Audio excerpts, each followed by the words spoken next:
Now you're watching New Eden TV. கிறிஸ்துக்குள் அன்பானவர்களே, நம் ஆண்டவராகிய இயேசு கிறிஸ்து மூலியமாக உங்கள் அனைவரையும் வாழ்த்தி வரவேற்கிறேன். இன்றைக்கான தினவசனம் 1 யோவான் 3ஆம் அதிகாரம் 8ஆம் இறைவசனம். பாவம் செய்கிறவன் பிசாசினால் உண்டாயிருக்கிறான், ஏனெனில் பிசாசானவன் ஆதி முதல் பாவம் செய்கிறான். பிசாசினுடைய கிரியைகளை அழிக்கும்படிக்கு தேவனுடைய குமாரன் வெளிப்பட்டார். கர்த்தருக்கு மகிமை உண்டாதாக.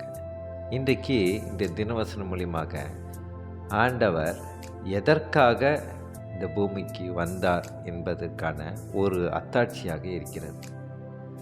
காலங்கள் போக போக பாவமுள்ள மனிதர்கள் தன்னிடம் எப்படி நெருங்கி வரலாம் என்பதை ஆண்டவர் தெளிவாக காட்டினார். இதற்கு உதாரணம்தான் ஏதேன் தோட்டம். அந்த ஏதேன் தோட்டத்தில் நடந்த பிரச்சனைகளுக்கு பிறகு ஆண்டவர் மேல் முதலில் விசுவாசம் வைத்த ஒரே நபர் என்றால் அது ஆபேல். ஆதாம் ஏவாளும் கூட விசுவாசமாக இல்லை. ஆனால் தன்னுடைய ஒரே மகன் ஆபேல் இடத்திலே அந்த விசுவாசத்தை ஆண்டவர் கண்டார்.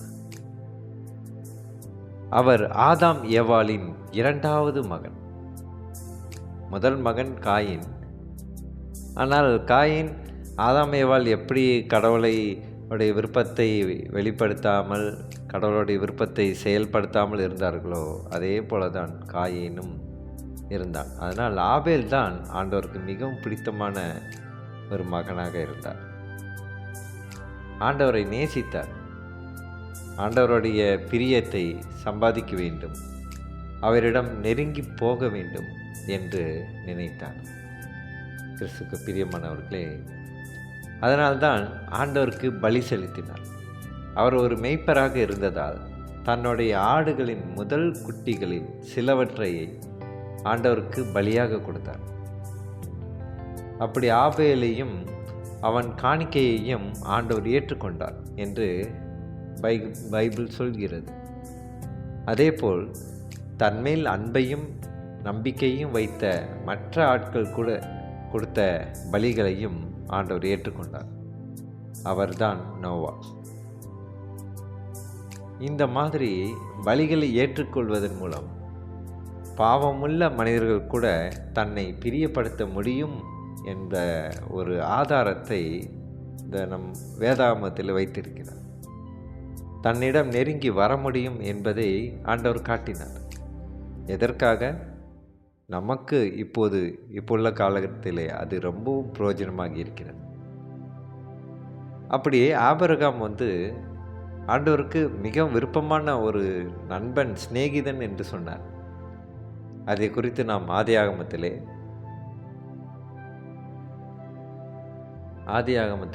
நாம் 8ஆம் அதிகாரம் 20-21 வசனங்களை வாசிப்போம். அப்பொழுது நோவா கர்த்தருக்கு ஒரு பலிபீடம் கட்டி சுத்தமான சகல மிருகங்களிலும் சுத்தமான சகல பறவைகளிலும் சிலவற்றை தெரிந்து கொண்டு அவைகளை பலிபீடத்தின் மேல் தகன பலியாக பலியிட்டான். சுகந்த வாசனையை கர்த்தர் முகர்ந்தார். அப்பொழுது கர்த்தர், இனி நான் மனுஷனின் நிமித்தம் பூமியை சபிப்பதில்லை. மனுஷனுடைய இருதயத்தின் நினைவுகள் அவன் சிறுவயது தொடங்கி பொல்லாததாய் இருக்கிறது. நான் அப்பொழுது செய்தது போல இனி சகல ஜீவன்களையும் சங்கரிப்பதில்லை. கர்த்தருக்கு மகிமை உண்டாதாக. எப்படி ஆண்டவர் சொல்லுகிறார் பார்த்தீங்களா?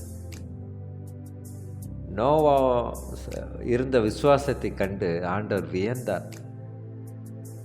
அதனாலே அவர் ஒரு உடன்படிக்கை செய்தார். நான் இனி மனிதர்களை அழிக்கப் போவதில்லை. ஆனால் அவர் ஒரு விஷயத்தை தெளிவாக சொல்கிறார். மனுஷனுடைய இருதயத்தின் நினைவுகள் அவன் சிறு வயது தொடங்கி பொல்லாததாய் இருக்கிறது. ஆனாலும் நான் இப்பொழுது செய்தது போல நான் செய்ய போவதில்லை என்றார். இதை நாம் சிந்திக்கும் போது நாம் என்ன கற்றுக்கொள்ளலாம் என்றால், ஆண்டவர் மிகவும் இரக்கம் உள்ளவர், அவர் கரிசனையோடு இருப்பவர், நம்மளுடைய பாவங்களை கணக்கு வைக்காதவர். ஏனால் உண்மையான அன்பு பாவங்களை கணக்கு வைக்காது. நம்ம 1 கொரிந்தியர் 13ஆம் அதிகாரத்தில் நாம் இதை பற்றி அதிகமாக தியானித்து இருக்கிறோம். அப்போது உண்மையான அன்பு பாவத்தை கணக்கு வைக்காது, தீங்கை கணக்கு வைக்காது, பாராபட்சம் பார்க்காது. இதே தான் அகாப்பே அன்பை ஆண்டவர் வெளிப்படுத்துகிறார்.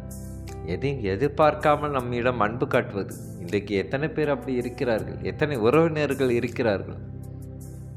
யாரும் இல்லை. ஆண்டவரை தவிர வேறு யாராலையும் அந்த அகாப்பே அன்பை தந்துவிட முடியாது. நாம் முயற்சி வேணால் செய்யலாம், இது மாதிரி ஆண்டவருடைய அன்பு போல நம்ம அன்பு இருக்க வேண்டும் என்று. அதற்கு கூட நாம் ஜெபித்தால்தான் அப்படிப்பட்ட ஒரு அன்பை நாம் பெற்றுக்கொள்ள முடியும்.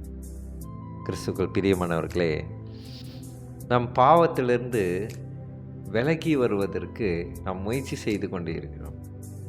ஆனால் இங்கே ஆண்டவர் என்ன சொல்கிறாரு? இனி நான் ஒரு பொழுதும் அழிக்கப் போவதில்லை. அப்போது ஆண்டவர் அழிக்கப் போவதில்லை என்று சொன்னதை மறுபடியுமாக அவர் செய்யவில்லை. ஆனால் நாம் மட்டும் ஆண்டவருக்கு விரோதமாக தொடர்ந்து பாவத்தை செய்து கொண்டே இருக்கிறோம். கடவுளை நேசிக்கிறோம் என்று சொல்கிறோம், பிறகு பாவத்தில் விழுகிறோம். இது போல ஆண்டவர் இல்லை.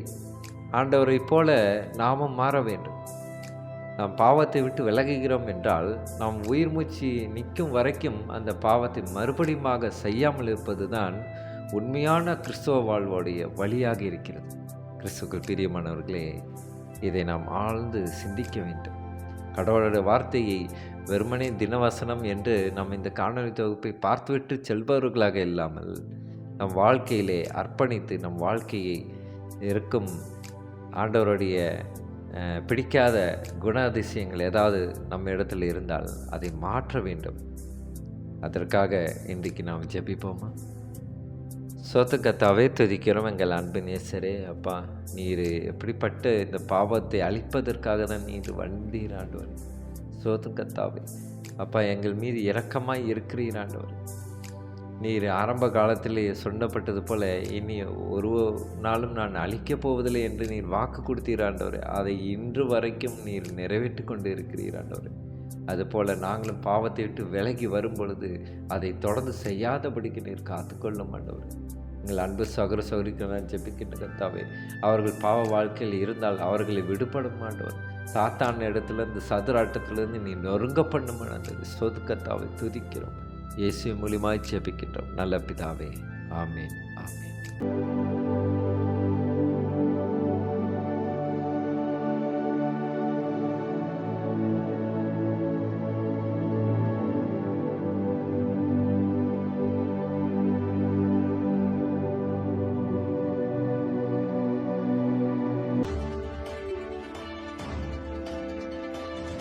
Now you're watching New Eden TV.